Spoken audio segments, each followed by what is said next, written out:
Welcome to Bluegrass Brooklyn, our podcast all about the music we love, straight from the bluegrass borough of Brooklyn, New York.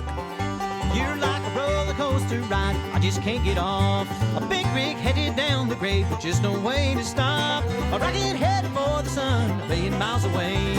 I know it's gonna crash and burn, cause you just wanna play. You leave the pieces of my heart scattered on the floor. Season 3, Episode 11. I'm Mike Wilner.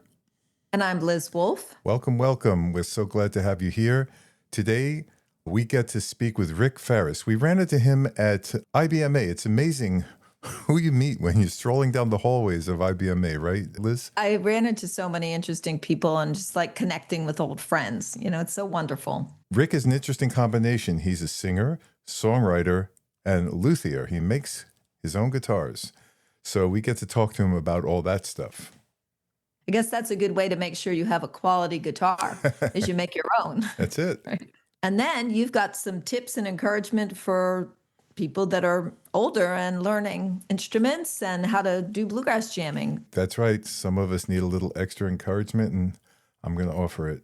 So what do you got going on, Liz? I'm very excited because Brooke and Darren Aldridge will be guests on our podcast. And why I'm mentioning it is because they will be playing at the Westchester Bluegrass Club, otherwise known as the Lake Purdy's Clubhouse. That will be on Thursday, October 23rd. And the reason I'm so excited is that the harmonies that this couple has together, I just have all their stuff down. I just sing along with them, and it's really so wonderful. Yeah, you're a real aficionado for vocal harmonies. So when you say it's great, it's really something I want to pay some attention to. So for myself, yep, I'm still sawing away in the old 5-string, getting ready for Fiddle Hell. It's November 13th to 16th. It's getting closer. And I really want to be ready because there's going to be every great fiddler I admire is going to be there. And it's going to be 3-4 solid days of just fiddling away. So I'm looking forward to that. Also, I want to remind our listeners that starting on Saturday, November 8th at 9 a.m., Bluegrass Brooklyn podcast is going to be rebroadcast on Roots Radio, which you can find at thesonicplanet.com. So every Saturday and Sunday morning at 9 a.m., we'll be broadcasting for an hour. We'll have our podcast episode plus curated music. So we really look forward to you tuning in there. Okay, so anything else, Liz? Well, always to remind everyone to follow us on any social media, Bluegrass Brooklyn, spelled BKLYN. That's where you can find us. And of course, subscribe to our podcast so that we can bring you more wonderful episodes. And if you're looking for jams in Uptown Manhattan or Bronx or Riverdale, check out bluegrassjamsnearme.com. By the way, our intro music was The Rabbit Hole by Rick Faris from his Life's Parade album. Okay, so why don't we get started? Let's do it. Yeah, let's roll.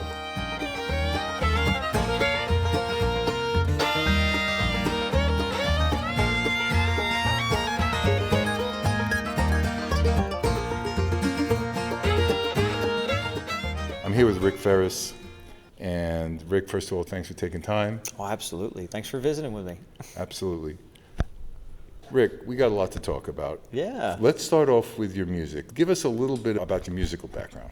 I grew up in a family band, and my dad was a professional musician. He got us all started, but he played for Reba McEntire in the 80s. Nice. And Dad was a multi-instrumentalist, so he got us all started as kids, 4 boys and mom and dad, and we toured around for 12 years. Really? Learning to play music together. We toured up in Canada, too. Let me ask a question. So you're not the first musician I've spoken to who's talking about a family band. I'm trying to imagine what that must be like. What's the best thing and the least best thing about it? The best thing is after fist fights are thrown, you still love each other at the end of the day. Yep.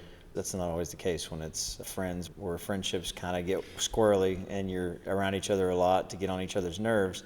At the end of the day, you're still kin. You can come back together and realize, you know what, it didn't need to happen. I still love you. That tie that binds still carries today. It was a wonderful way to grow up. We really got on each other's nerves, but we really did know each other.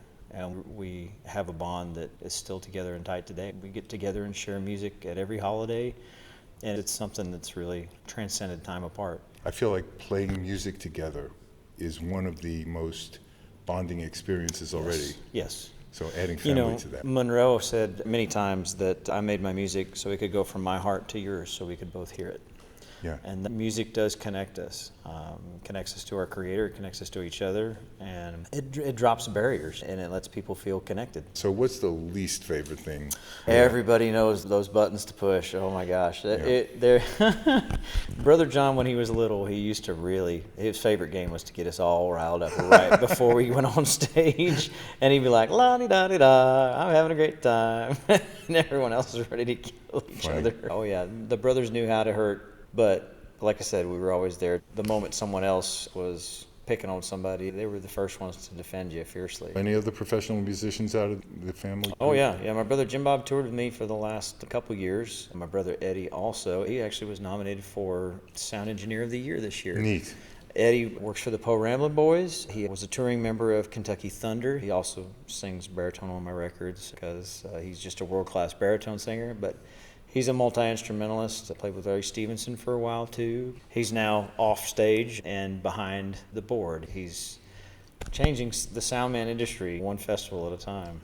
It makes my heart sing when I hear that your family is still together, you're still making music together. Yeah. That's wonderful. But I also want to add, I've come to appreciate the sound engineering side of this. Oh, yeah. I had no idea. It's a whole nother art, isn't it? Yeah, I realized just how important that is. Yeah, it's funny. We had some feedback at one of the shows here at IBMA, and Eddie said, "Soundman solo." That I had not heard. Soundman solo. It's pretty funny. It's kind of crazy because when the soundman is absolutely at his best and crushing it, he's completely transparent and not even thought about.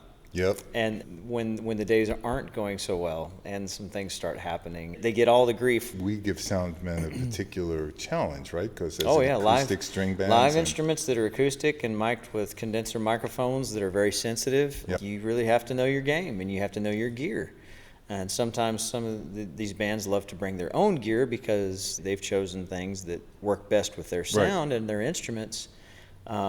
But sometimes that can throw a curve for what they've already wrung out. It's a hard job. It's not easy. And even more reason why those people should have access to all kinds of materials that can make them better sound people. I think any musician, any acoustic musician especially, should make a little bit of a study of sound engineering, I think. Yeah, I think it's crucial to be able to dialogue with a sound man competently. You need to be able to have some sort of language to dialogue with them. And you making an effort as an artist, it makes that much easier, and you show them that you're trying.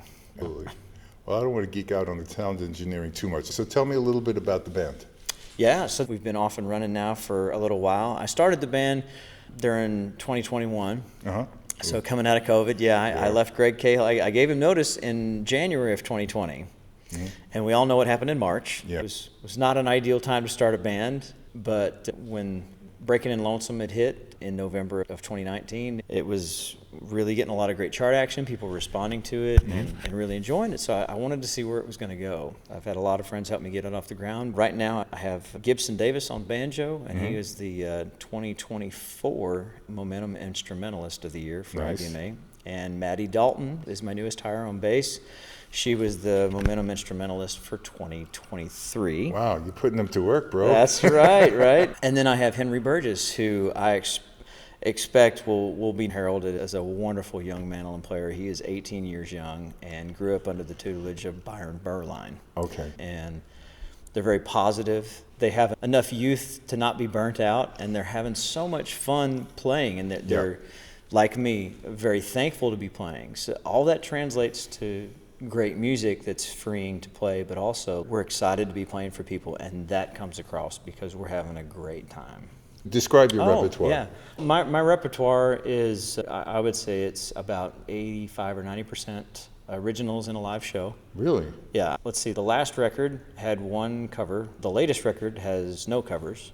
Oh. The Next Mountain had no covers, and the first record had one song that was written for me by another songwriter. Wow. So I love to songwrite. It's something I've been doing since I was 15. My mom was a songwriter, so I feel like that's a dialogue that I actually own because that's stuff I've either actually lived or actually feel. I think that's genuine to connect with your material in a way it's not superficial. It's really how I feel about things and how I care about people in the world. takes some courage to get out there and just lay out those originals, doesn't it? Yeah, with Special Consensus, I loved the material that we did. It was a lot of fun. There were a lot of covers, but we only recorded one original song of mine in the 11 years I was in the band. So I was definitely wanting to have that voice serviced. And so I put together a record with Stephen Mogen in 2019 in March, and it was all originals except for one song.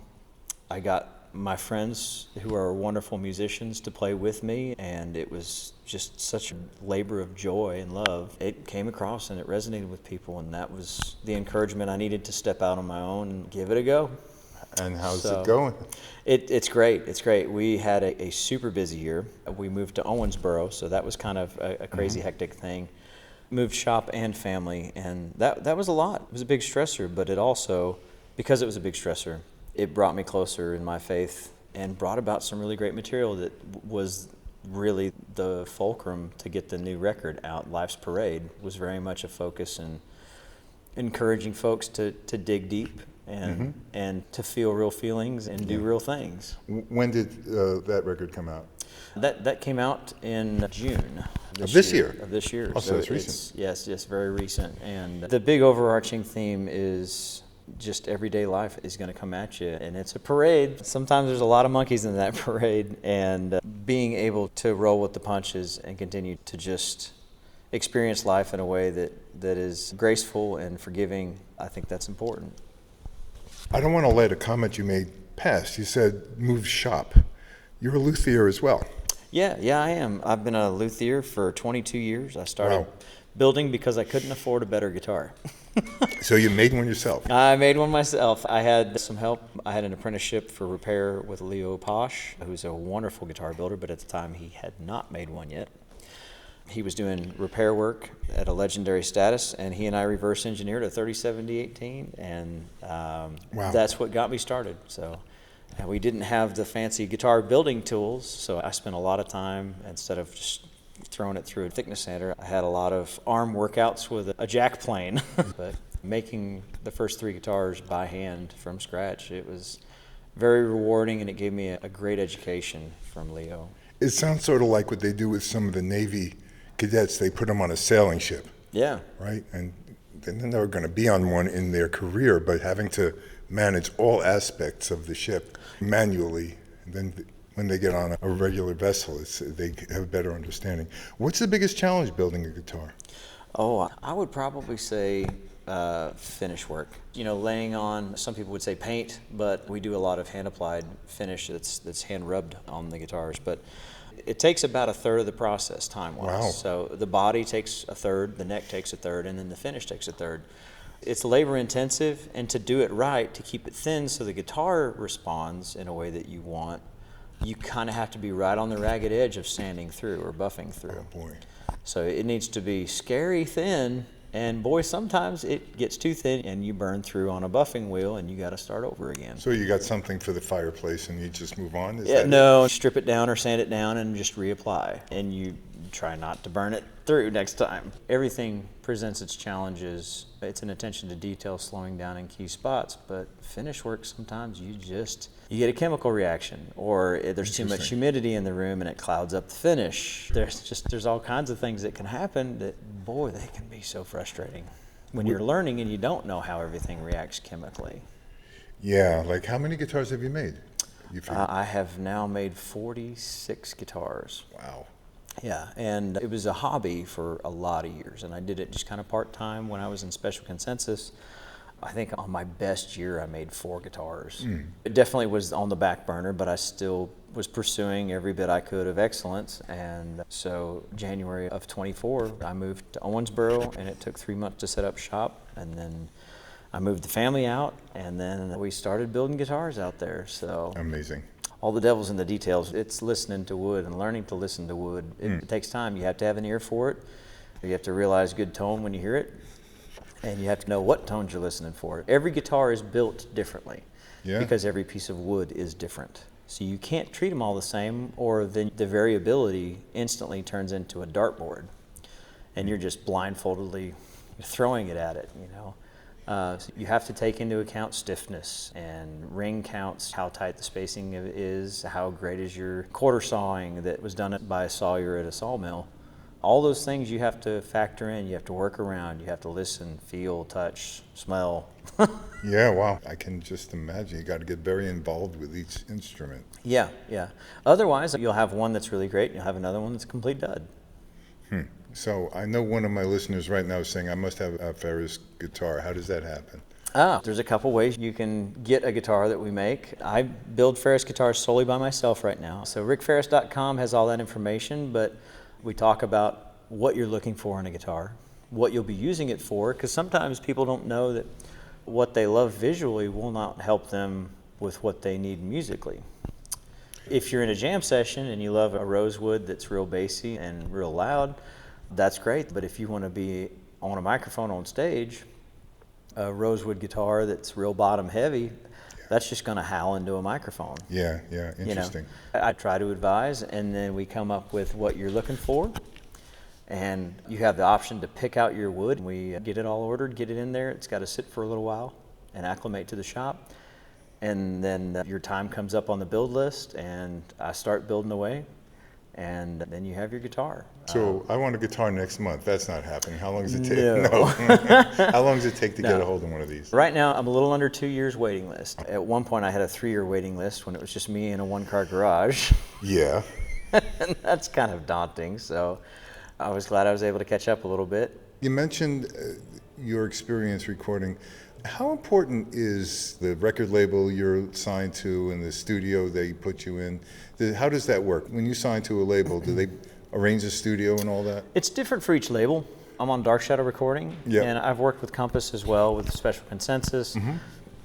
And I've been guests on other people's projects. It's kind of a mixed bag. In bluegrass, some folks are really doing the old school way, where this is the studio you're going to be in, this is the engineer you're going to work with, this is the producer, and these are the songs that we've picked for you to do, or that you've submitted songs and these are the ones you're going to record. But with Stephen Mogen, who plays with Sam Bush and owns Dark Shadow Recording, he really wants me to be invested in it, and it is something we're building together. He hears all the raw demo tracks of just me and a guitar and my voice. And most of the time, they're all songs I've written. And he hears the songs in their raw state, and he says, well, I really like this song, this melody is beautiful, but this bridge doesn't work, like you need to rework that. Oh, you get that kind of feedback? I do, because I asked for it, and he's very willing to do that, because he's really great. Like, when you're in the trenches, sometimes you miss the forest for the trees, and you feel strongly about something, but you don't realize something's clunky, or just doesn't quite work, or the melody's kind of fishy, you haven't worked that out yet. Steven's a great objective ear, and he's a wonderful producer. But he hears all the potential there, and when he doesn't yet, he says, convince me, demo it again, work on this. You know what I mean? If you feel passionate about this song, that's great, we'll capitalize on that, but like work over this.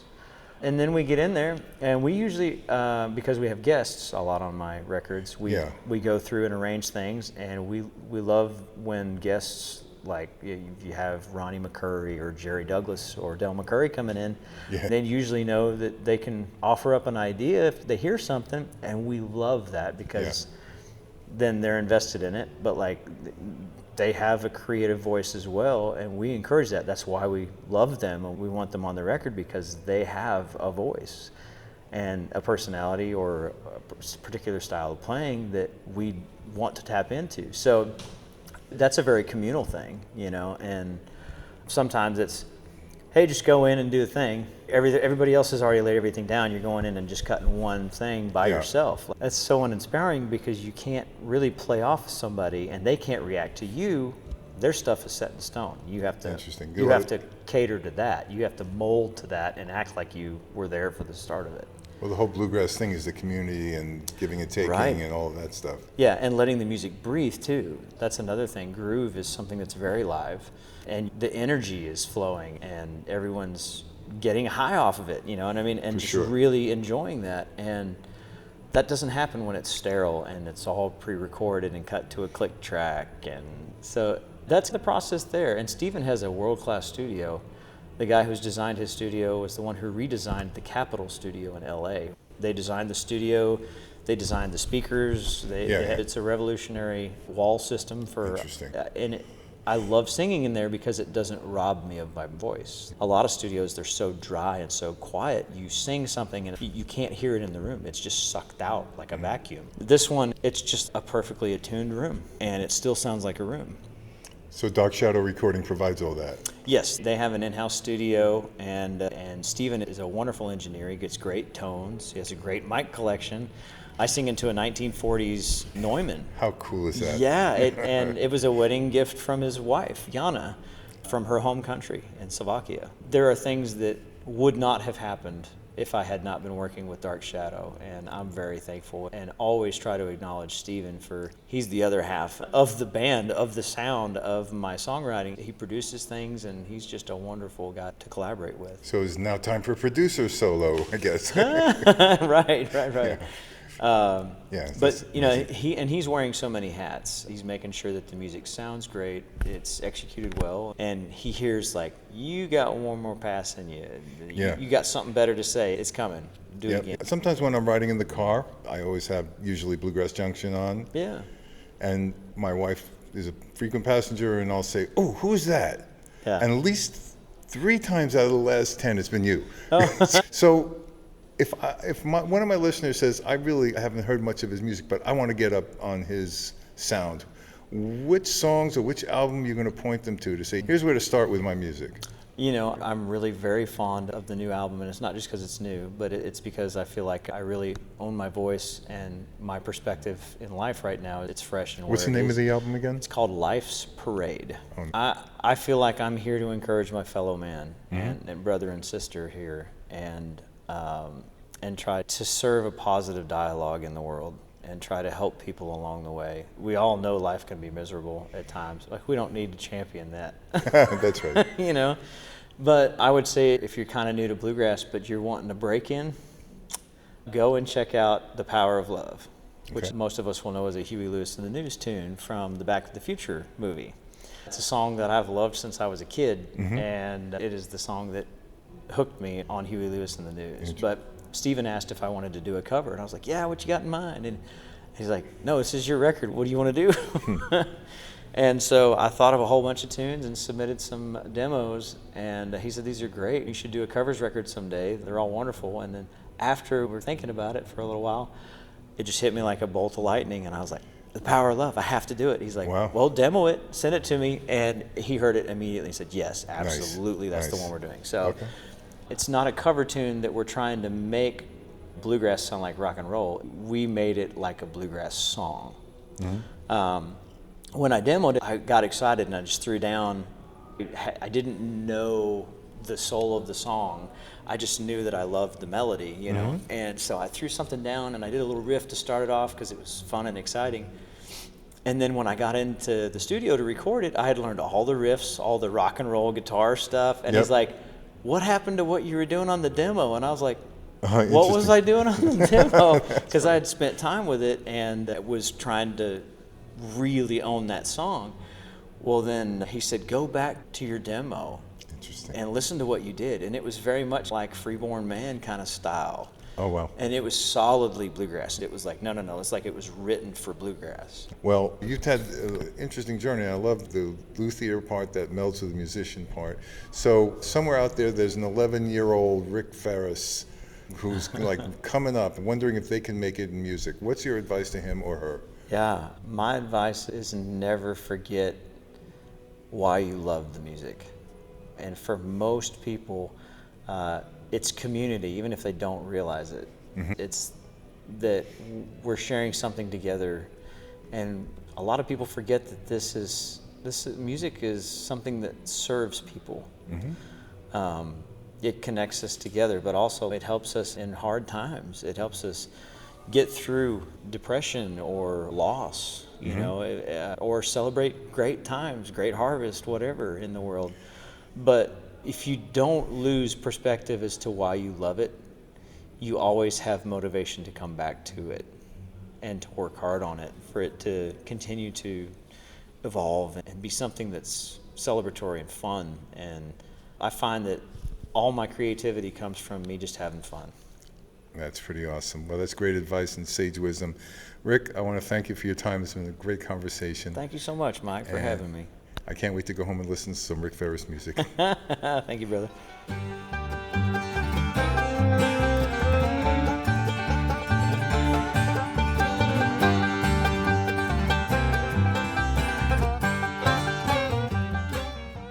Today, we start a new segment called Heart and Mind Music, where we explore those aspects of making the music we love that go beyond the physical, technical components into the spirit and the state of mind and the emotional state that all have to come together so that we can really play the music we want to play, share the music we want to share. Today, I'll be sharing some of my experiences as an older music learner and how I overcome some of the challenges that are inherent in that adventure. Let's have a listen. I picked up the fiddle when I was in my late 60s. That seemed crazy. It's a very difficult instrument with a nearly vertical learning curve, but I had fallen in love with it. It was my spirit instrument.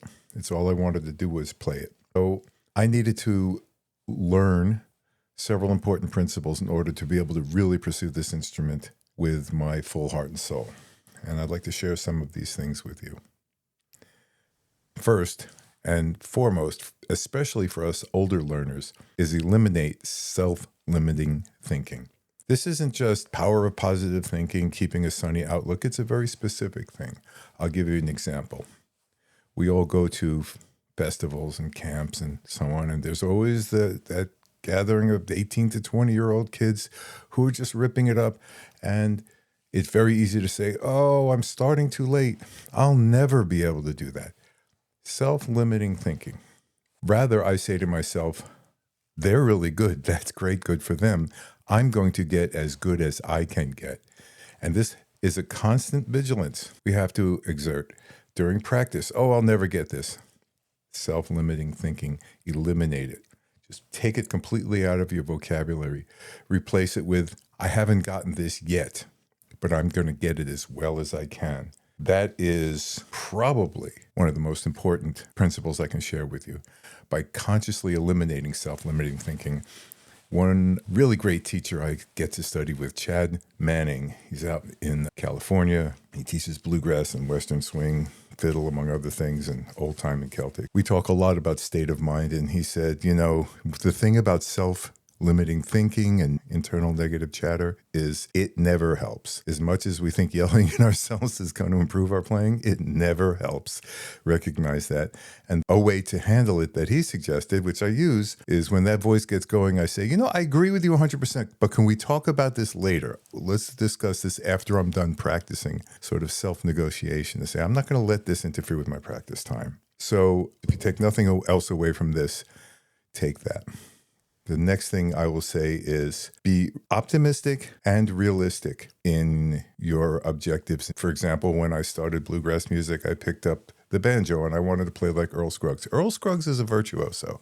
It's not realistic for me to say at this point or anytime very soon, I will play as well as Earl Scruggs. Maybe someday. Maybe that's as well as I can play, but I'm going to need to work to get there. I'm being realistic. I'm not limiting myself. I'll get as good as I can. But something to recognize is, especially as an older learner or an adult learner, what we may lack in dexterity, just being able to move our fingers and left and right hand really fast, and is we can make up for with emotional content. We can draw on a much greater, deeper, and broader experience to bring more content and emotion to our music. So be realistic, be optimistic. The next point I'd like to raise is experience and maturity account for a lot. So again, there's that bunch of 14 to 18-year-olds who are ripping it up and playing so fast you can barely listen fast enough to hear what they're playing. But one thing that I feel I have, and I think a lot of older learners have, is the experience and maturity to be disciplined and persistent about practice, about achieving musical goals, and to stay focused on accomplishing what I want to accomplish on my instrument. So whereas it's very easy to get distracted and to try this and try that and try the other thing, I believe that the older learner has the maturity and the experience to stay focused and to say daily practice, sure, that's what's necessary. That's what I'll do. We're much more likely to be able to Focus in and lock in on that routine. I think relying on that maturity and experience to compensate for maybe the fact that we may not have 30 years of practice ahead of us to really, really mature, settle down, and get really good. We seek to accomplish that in a shorter period of time. So that's, to me, one way to do it. Another point, for me at least, is practice with intent.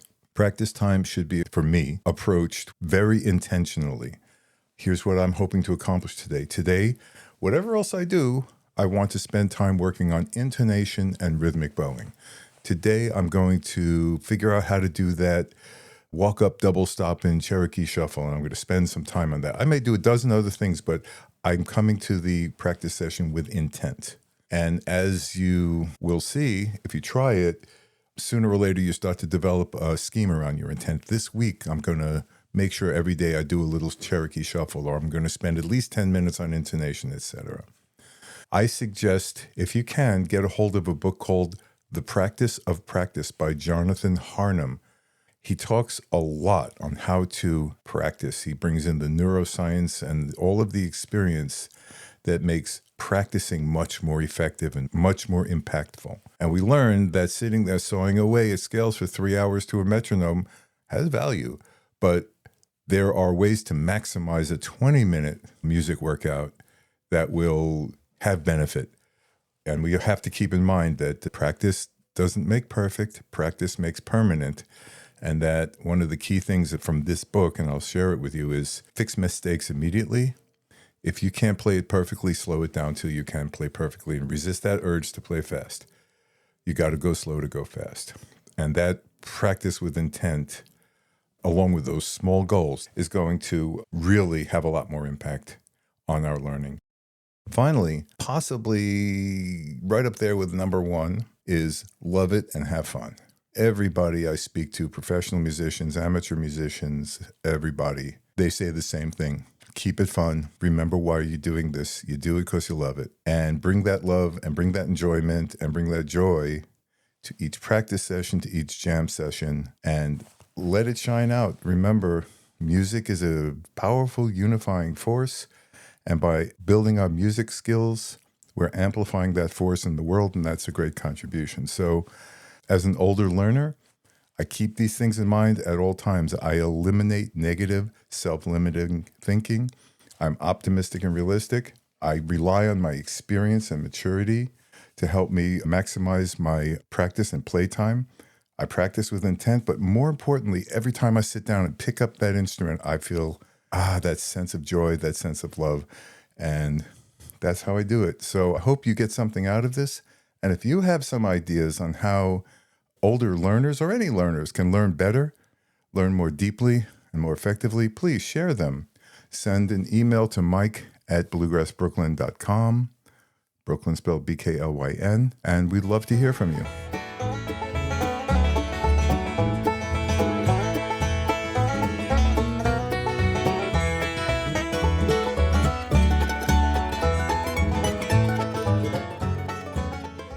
Well, what a wonderful interview. So many insights and interesting tidbits. One of the things that really stood out to me was how he started out in this family band and still plays with his family members.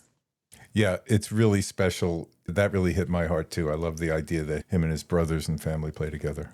Now, I just came back from my Warnick camp weekend, and we were really fortunate to have two family groups, a father and a son, and a mother and her 16-year-old son. So it's always so wonderful to see families playing together. And of course, I'm so grateful my sister Jennifer plays with me too.